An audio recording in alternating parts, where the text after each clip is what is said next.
Shalom saudara, selamat datang lagi di Sela. Mari kita memulai Sela kita pada hari ini di dalam doa. Bapa, kami minta untuk Engkau sendiri yang bekerja, menjamah setiap hati, berbicara dan menguatkan setiap kami. Sehingga sungguh-sungguh apa yang kami dengar pada hari ini adalah pewahyuan firman Tuhan, bukan sekedar transfer informasi, tapi kami akan mendapatkan pewahyuan, kami akan mendapatkan konviksi, dan Kau ubahkan kami, dan Kau merdekakan kami dengan kebenaran firman-Mu. Kami serahkan sela kami di dalam nama Tuhan Yesus. Amin.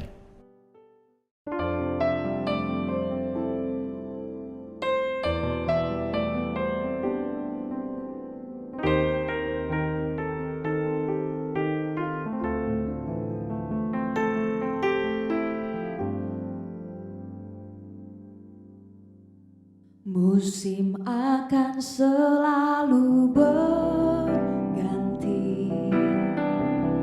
kasih Tuhan tetap abadi, tak akan berubah sampai selamanya. Ku tetap percaya, ku yakin Tuhan memberkati, ku yakin Tuhan melindungi, burung di udara Tuhan pelihara karena kasih-Nya. Tuhan selalu menolongku, selalu menjagaku, sehelai rambutku tak akan terjatuh tanpa seizin-Mu. Tuhan selalu menolongku, selalu menjagaku, Dia mengenyangkanku dan peliharaku seumur hidupku.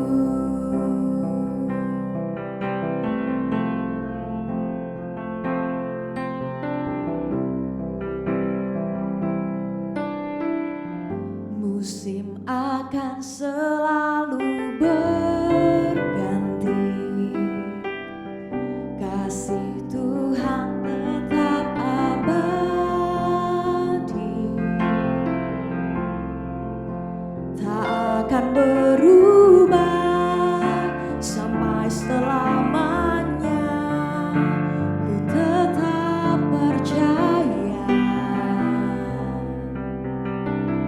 ku yakin Tuhan memberkati, ku yakin Tuhan melindungi,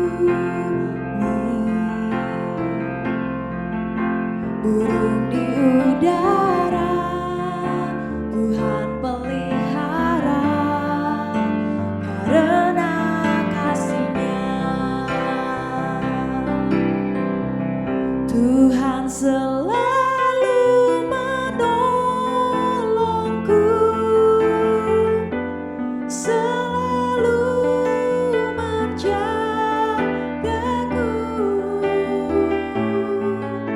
sehelai rambutku tak akan terjatuh tanpa seizin-Mu.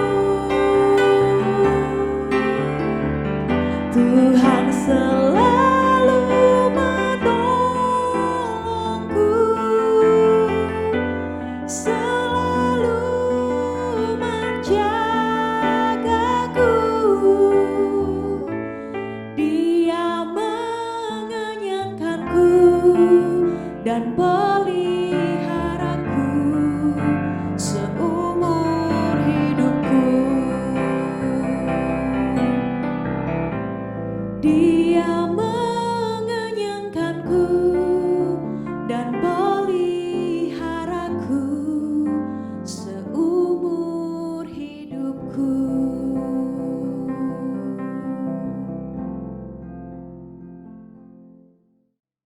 Salah satu pandangan dunia yang berkembang di era modern ini, khususnya di kota-kota besar, adalah individualisme. Menurut Kamus Encarta, individualisme adalah pengejaran akan kebahagiaan dan kemandirian pribadi ketimbang kepentingan atau tujuan bersama. Saya ulangi ya saudara, individualisme adalah pengejaran akan kebahagiaan dan kemandirian pribadi ketimbang kepentingan atau tujuan bersama. Individualisme ini membentuk perilaku masyarakat yang kurang peduli satu dengan yang lainnya, serta pada akhirnya membangun tembok-tembok pemisah antara individu yang berpotensi kepada konflik sosial. Salah satu yang saya syukuri dari kota Surabaya adalah adanya usaha-usaha dari pemerintah dan masyarakat untuk mengusahakan spirit kebersamaan sebagai sesama warga Surabaya. Salah satu contohnya adalah adanya stasiun radio yang sangat populer di kota ini yang sering menjadi tempat berbagi informasi dari dan oleh masyarakat Surabaya dan bahkan sekitarnya. Beberapa kali saya mendengar sendiri ada mobil yang dicuri berhasil ditemukan dalam waktu yang relatif singkat berkat kerjasama yang apik dari pihak radio, kepedulian warga masyarakat, serta tentu saja aparat kepolisian. Banyak juga anggota keluarga yang hilang berhasil ditemukan karena adanya peran serta masyarakat yang membantu memberikan informasi melalui radio tersebut. Saya pribadi pernah mendapatkan manfaat dari keberadaan radio itu.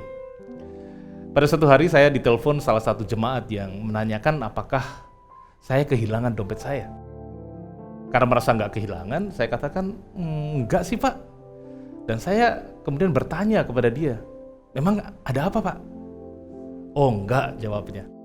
Saya barusan tadi di mobil mendengar di radio kalau ada orang menemukan dompet hitam berisi uang dan ada KTP atas nama Nur Hayatna. Jadi saya telepon Pak Nur. Waduh, coba saya cek sebentar ya Pak, kata saya sambil kemudian berjalan ke mobil untuk memeriksa. Karena saya biasa meletakkan dompet saya di mobil sehabis membeli sesuatu. Dan betul saudara, dompet itu tidak ada di sana. Singkat cerita saya kemudian menghubungi radio, di mana dari sana saya bisa mengontak orang yang menemukan dompet saya. Puji Tuhan, saat saya bertemu dengan dia, orangnya sangat baik saudara. Isi dompet saya lengkap semuanya dan dengan halus dia menolak saat saya hendak memberikan sejumlah uang sebagai tanda terima kasih. Orang itu bisa saja cuek saat melihat ada dompet yang tergeletak, atau jika dia jahat, dia akan ambil uangnya dan kemudian buang dompetnya ke sungai misalnya. Tapi saya bersyukur di kota Surabaya, kota yang besar ini, masih banyak orang yang baik hatinya, seperti orang ini tadi, yang mau repot untuk menghubungi radio, yang kemudian mengudarakannya. Dan walaupun saya pas tidak mendengar, ternyata ada jemaat yang mendengarkannya sehingga kabar itu sampai kepada saya dan dompet saya kembali dengan utuh. Dalam Sela hari ini, saya akan membagikan kepada setiap saudara pentingnya kita berada dalam komunitas yang sehat di dalam gereja. Jika di Surabaya saja ada banyak orang yang baik, yang peduli kepada orang-orang yang tidak dikenalnya, saya percaya oleh pertolongan Roh Kudus, gereja Tuhan akan menjadi gambaran kepada dunia akan sebuah kehidupan bersama yang dirancangkan oleh Tuhan bagi orang percaya. Dan saudara, kita akan memulai dengan melihat kepada masa-masa kelahiran gereja di kitab Kisah Para Rasul, di mana kita bisa mendapatkan semacam cetak biru atau gambaran orisinil dari jemaat Kristus. Mari kita membaca Kisah Para Rasul pasal yang kedua ayat 41 sampai 42. Orang-orang yang menerima perkataannya itu memberi diri dibaptis, dan pada hari itu jumlah mereka bertambah kira-kira 3.000 jiwa. Mereka bertekun dalam pengajaran rasul-rasul dan dalam persekutuan, dan mereka selalu berkumpul untuk memecahkan roti dan berdoa.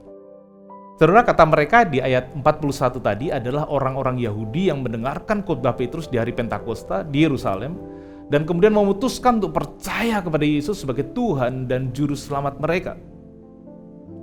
Mereka kemudian dibaptis dan ditambahkan ke dalam sebuah perkumpulan baru dari para pengikut Kristus.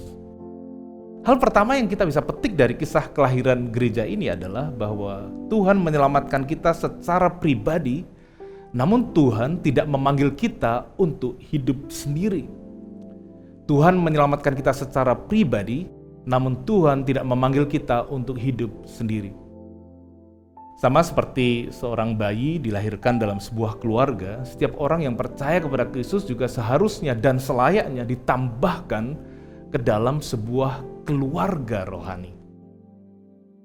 Nah, di dalam wadah keluarga rohani yang kemudian disebut sebagai gereja itulah, orang-orang yang baru percaya tadi selalu berkumpul untuk melakukan 3 hal. Mereka belajar firman Tuhan, mereka bersekutu atau membangun hubungan, dan juga berdoa bersama-sama. Tahukah saudara bahwa hal tidak baik yang pertama kali dikatakan Allah di Alkitab adalah tidak baik kalau manusia hidup seorang diri saja. Walaupun tentunya konteks perkataan Tuhan tersebut adalah kepada Adam yang adalah tidak baik kalau dia hanya sendirian. Namun kebenaran ini relevan dengan semua aspek kehidupan kita, yaitu bahwa bersama itu lebih baik daripada seorang diri. Di dalam konteks kita hari ini adalah tidak baik kalau saudara tidak memiliki komunitas rohani di mana saudara menjadi bagiannya, baik dalam konteks saudara barangkali masih single atau sebagai pasangan suami istri atau keluarga. Nah saudara, saya tidak sedang berbicara mengenai menjadi anggota gereja yang hadir beribadah pada hari Minggu, baik secara online maupun secara onsite, dan yang umumnya tidak saling kenal satu dengan yang lainnya.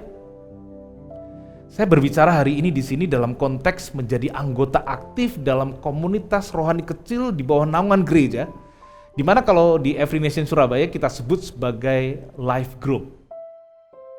Saya percaya kita semua perlu diingatkan dan dikuatkan kembali untuk secara tekun melakukannya, khususnya di era pandemi sekarang ini. Ibrani pasal yang ke-10 ayat 22 sampai dengan ayat yang ke-25 meneguhkan kembali kebenaran dari kisah para rasul 2 tadi. Di sana dituliskan demikian, "Karena itu marilah kita menghadap Allah dengan hati yang tulus ikhlas dan keyakinan iman yang teguh, oleh karena hati kita telah dibersihkan dari hati nurani yang jahat dan tubuh kita telah dibasuh dengan air yang murni. Marilah kita teguh berpegang pada pengakuan tentang pengharapan kita, sebab Ia yang menjanjikannya setia." Ayat 24.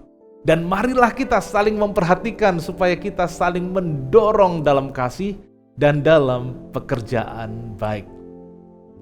Janganlah kita menjauhkan diri dari pertemuan-pertemuan ibadah kita seperti dibiasakan oleh beberapa orang, tetapi marilah kita saling menasihati dan semakin giat melakukannya menjelang hari Tuhan yang mendekat.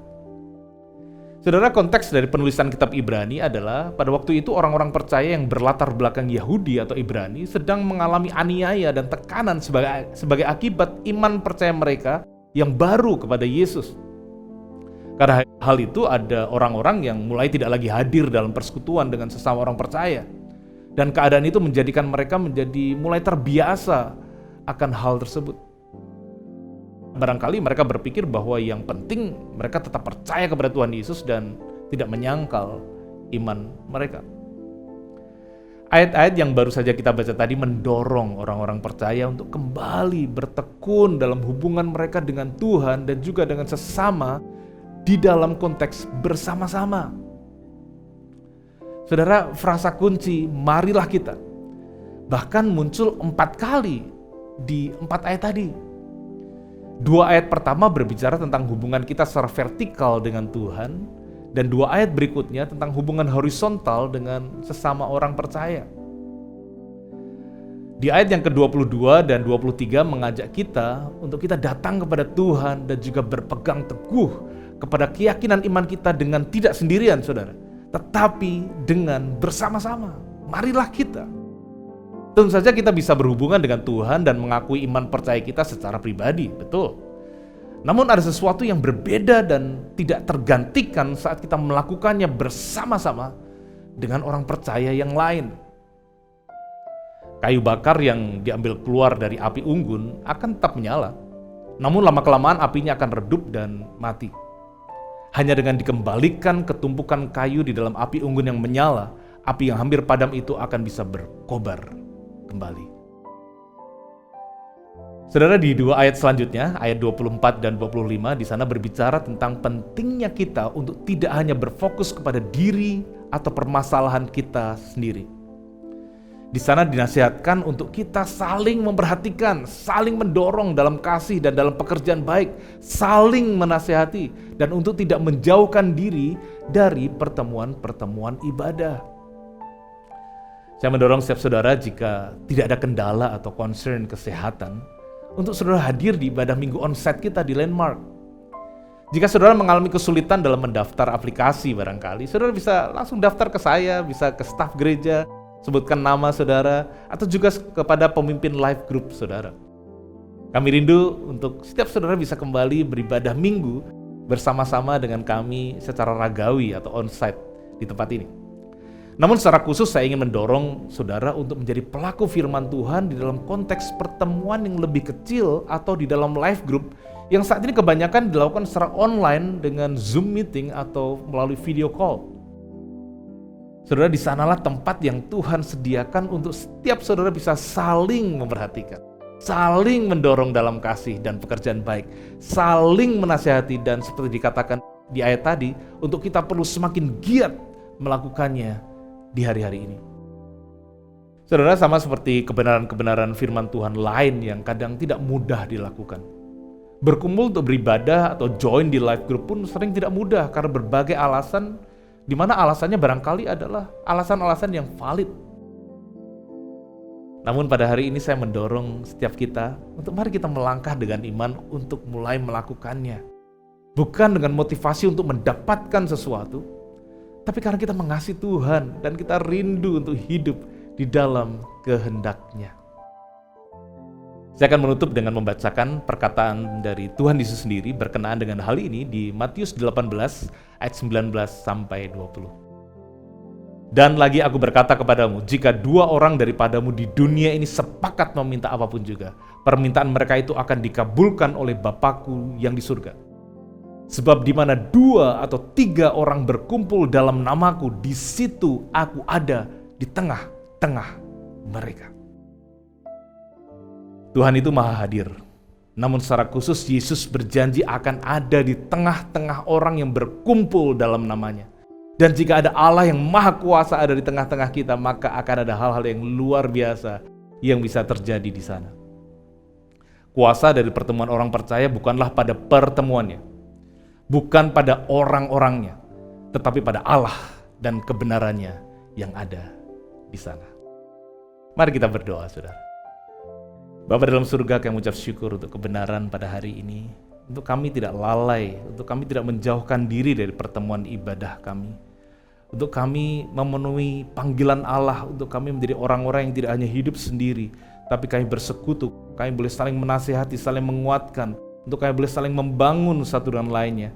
Oleh anugerah-Mu Tuhan, ajar kami untuk semakin giat melakukannya. Kalau ada di antara kami yang mulai ada perasaan malas, enggan untuk bertemu, berkumpul, bersekutu, Tuhan Kau sendiri yang bangkitkan kerinduan dalam hati mereka. Dan bahkan kalau mereka yang ada sama sekali belum pernah hadir, aku berdoa Tuhan Kau yang mendorong hati mereka, taruh kerinduan untuk mereka boleh bersekutu dan boleh membangun hubungan, boleh mengenal, boleh saling membangun, menguatkan di dalam komunitas rohani yang Tuhan berikan bagi kami. Dan kami percaya dari komunitas rohani yang Tuhan berikan, Engkau akan dipermuliakan dan banyak orang akan diselamatkan. Segala kemuliaan bagi Engkau, di dalam nama Tuhan Yesus kami berdoa. Amin. Tuhan Yesus memberkati setiap saudara.